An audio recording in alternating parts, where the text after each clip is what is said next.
Hello everyone, मैं हूं Mukesh Kumar. डायबिटो India pharma की इस वीडियो में आपका स्वागत है। आज की इस वीडियो में हम नोवो नॉर्डिस्क कंपनी का इंसुलिन नोवो पेन में रिफ़िल करके कैसे खुद से इंजेक्ट करेंगे। इंजेक्ट करना जब आ जाए तो उस इंसुलिन को हम कैसे रख रखाव करेंगे। घर से कभी बाहर आना जाना पड़ जाए तो कैसे हम सेफली इंसुलिन को कैरी कर सकते हैं। तो ये सारे पॉइंट पे देखते हैं। तो आइए दिखाता हूँ। सबसे पहले आप देखें, ये नोवो पेन डिवाइस जो बिल्कुल पेन की तरह में शेप एंड साइज में है। तो सबसे पहले इसका कैप को खोल देंगे इस तरह से। पेन का कैप को मैं साइड में रखता हूँ। ये इंसुलिन कार्ट्रिज होल्डर है। इसको खोलने के लिए आप एंटी क्लॉक साइज में इसको मूव करेंगे तो ये आपका अलग हो जाता है। मैं तीनों पार्ट को रख दे रहा हूँ।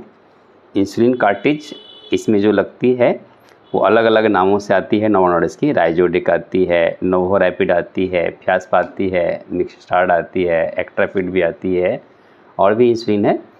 तो सबको इंजेक्ट रिफ़िल करने का तरीका एक ही होता है। इंजेक्ट करने का तरीका ऑलमोस्ट एक ही होता है।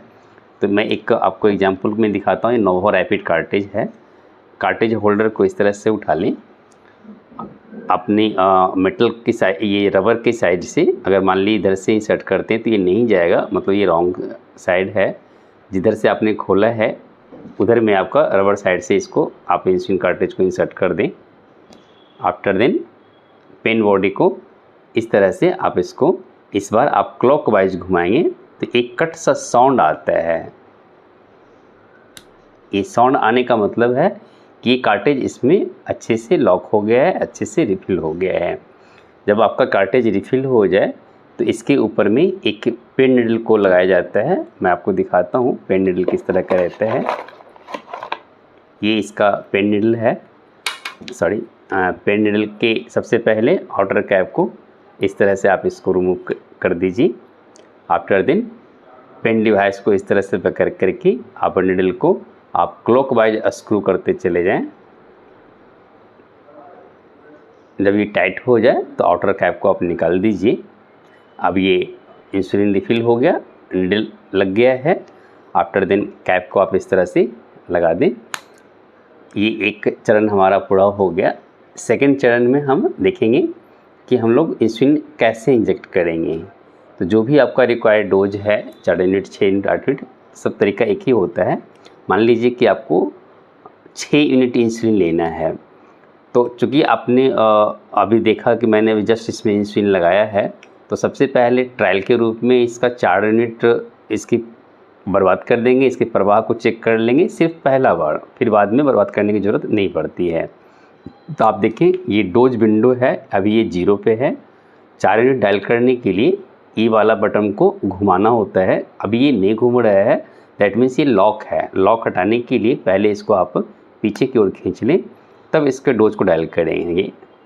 1 2, कट का आवाज़ भी आता है और लिखा हुआ भी रहता है 3 4। कभी गलती से मान लीजिए आपको 4 यूनिट लेनी है और अधिक ये डायल हो जाए तो ये रीबैक भी होता है। वापस घुमा लें, अपना डोज आप देख लें 4 यूनिट तो 4 यूनिट। आफ्टर देन कैप को खोल दें। खोलने के बाद में नीडल के इनर कैप को खोल दें।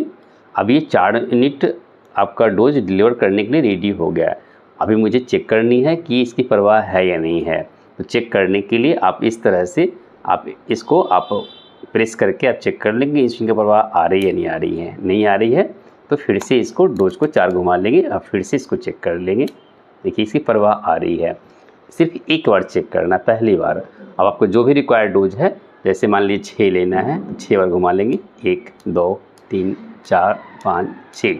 अब इस डोज को आपको इंजेक्ट करने के लिए 2-3 जगहें होती हैं। आप हाथ में भी ले सकते हैं, पैर में भी ले सकते हैं, लेकिन एब्डोमेन का एरिया सबसे अच्छा होता है। एब्डोमेन में नाभि से 2 इंच अलग दाएं या बाएं जगह को बदल करके आप इस तरह से 90 डिग्री एंगल पे आप इसको इंजेक्ट करेंगे। इंजेक्ट करने के बाद ऊपर से अंगूठे से प्रेस कर लेंगे। प्रेस हो जाने के बावजूद भी इत्मीनान से 10 से 15 सेकेंड रुकेंगे ताकि जो डोज आपने डायल किया है वो अच्छे से इंजेक्ट हो जाए। आफ्टर देन आप पेन को निकाल लीजिए बाहर। निकालने के बाद आप देखेंगे कि आपने जो डोज डायल किया था वो वापस 0 पे आ गया। 0 पे आने का मतलब जितनी डोज आपने डायल करी उतनी इंसुलिन आपके शरीर में चला गया। आफ्टर दिन इस हैंडल कैप को छूना नहीं है, टच करना नहीं है, झटका लगा दीजिए, एक बुल ये हट जाता है। इसकी इनर कैप को सावधानी पूर्वक लगा दें, इस तरह से वापस आप कैप को लगा दीजिए। इस तरह से आपने डोज को ले लिया। अब इसको रखने का भी एक तरीका होता है।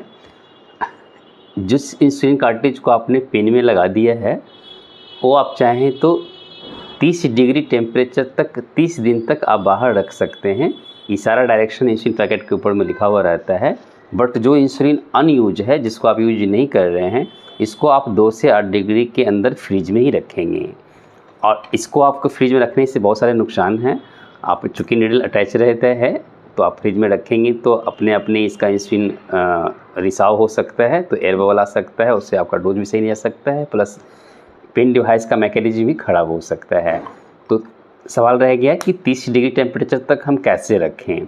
तो 30 डिग्री तक रखने के लिए आप एक विकल्प भी होता है इसका। ये हमारा डायबेटो इंसुलिन केयर आइस जेल के साथ ये बैग है। अभी आपको इसके अंदर में आप इस तरह से आप रख सकते हैं। कहीं आपको बाहर जाना हो तो इसको 2 से 4 घंटे फ्रीजर में डाल दीजिए तो ये चिल्ड हो जाता है। फिर इस तरह से इसको रख करके आप ले जाएंगे तो ये आपका इंसुलिन पेन जो है आप बिल्कुल आपका कोल्ड ही रहेगा, आपका सेफ रहेगा। इस तरह